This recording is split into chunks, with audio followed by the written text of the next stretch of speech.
ವಿಧಾನಸಭೆ ಕಲಾಪದಲ್ಲಿ ಅಕ್ರಮ ಮದ್ಯ ಮಾರಾಟದ ವಿಚಾರ ಗದ್ದಲಕ್ಕೆ ಕಾರಣ ಆಗಿದೆ.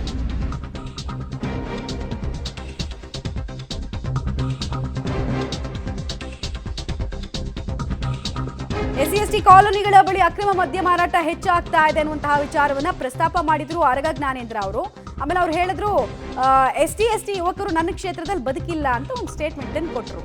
ಇದು ಕಣ್ಣು ಕೆಂಪಗಾಗಿಸ್ತು ಬಂಗಾರಪೇಟೆಯ ಶಾಸಕ ನಾರಾಯಣ ಸ್ವಾಮಿ ಅವರದು. ಅವರು ಖಂಡಿಸಿದ್ದಾರೆ. ಯಾಕ್ರಿ ಅರಗ ಅವರೇ, ಕೇವಲ ಎಸ್ಸಿ ಜನ ಮಾತ್ರ ಮದ್ಯ ಕುಡಿತಾರಾ, ಬೇರೆಯವ್ರು ಯಾರು ಕುಡಿಯಲ್ವಾ, ನೀವು ಕುಡಿಯಲ್ವಾ ಅಂತೆಲ್ಲ ಅವರು ಪ್ರಶ್ನೆ ಕೇಳ್ಬಿಟ್ಟಿದ್ದಾರೆ. ಅರಗ ಮೇಲೆ ಗರಂ ಆದ್ರು ಬಂಗಾರಪೇಟೆ ನಾರಾಯಣ ಸ್ವಾಮಿ ಅವರು. ಈ ವೇಳೆ ಡಿಸಿಎಂ ಡಿಕೆ ಶಿವಕುಮಾರ್ ಅವರು ಮಧ್ಯಪ್ರವೇಶ ಮಾಡಿದ ರಾಜ್ಯಪಾಲರ ಭಾಷಣದ ವೇಳೆ ಈ ವಿಚಾರವನ್ನು ಚರ್ಚೆಗೆ ತಗೊಳ್ಳಿ ಅಂತ ಸಲಹೆಯನ್ನು ಕೊಟ್ಟಿದ್ದಾರೆ. ವಿಚಾರ ಪ್ರಸ್ತಾಪ ಮಾಡಿರುವಂತಹ ವಿಚಾರ ಬಹಳ ಇಂಪಾರ್ಟೆಂಟು, ಮಹತ್ವದ್ದು. ಅರಗ ಜ್ಞಾನೇಂದ್ರ ಅವರು ಹೇಳಿದ್ದು ಈ ಅಕ್ರಮ ಮದ್ಯ ಮಾರಾಟದ ಪ್ರಕರಣ ವರ್ಕಿಂಗ್ ಡ್ರೈವಿಂಗ್ ಕ್ಲಾಸ್ ಅನ್ನ ಆಚೆ ತರ್ತಾ ಇದೆ ಅಂತ. ಫಸ್ಟ್ ನೋಡ್ಬಿಡೋಣ ಏನ್ ಹೇಳಿದ್ರು. ಕಾಲೋನಿಯ ಹತ್ರ ಇರುವಂತ ಕಿರಾಣಿ ಅಂಗಡಿಯಲ್ಲಿ ಹಂಚ್ತಾ ಇದ್ದಾರೆ. ನನ್ನ ಕ್ಷೇತ್ರದಲ್ಲಿ ಬಂದ್ ಮಾಡಬೇಕು. ಒಂದ್ ನಿಮಿಷ ಸರ್ವೆ ಮಾಡಿಸ್ಬೇಕು. 35-40 ವರ್ಷದ ಒಬ್ಬ ಯುವಕನು ಬದುಕಿಲ್ಲ ಎಸ್ಸಿ ಕಾಲೋನಿನಲ್ಲಿ. ಒಂದು 35 ವರ್ಷ ಶಾಸನ ಸಮಸ್ಯೆ ವಿಚಾರ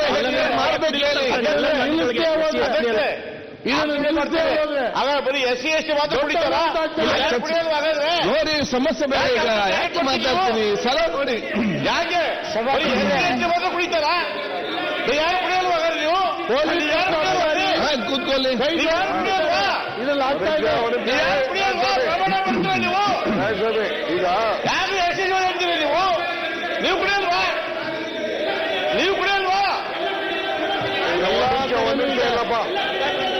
ಈಗ ಅರ್ಗತ್ರಿಲ್ಲ. ಈ ನೀವು ಸುಮ್ ಕೂತೀರಿ ಕಾಂಗ್ರೆಸ್.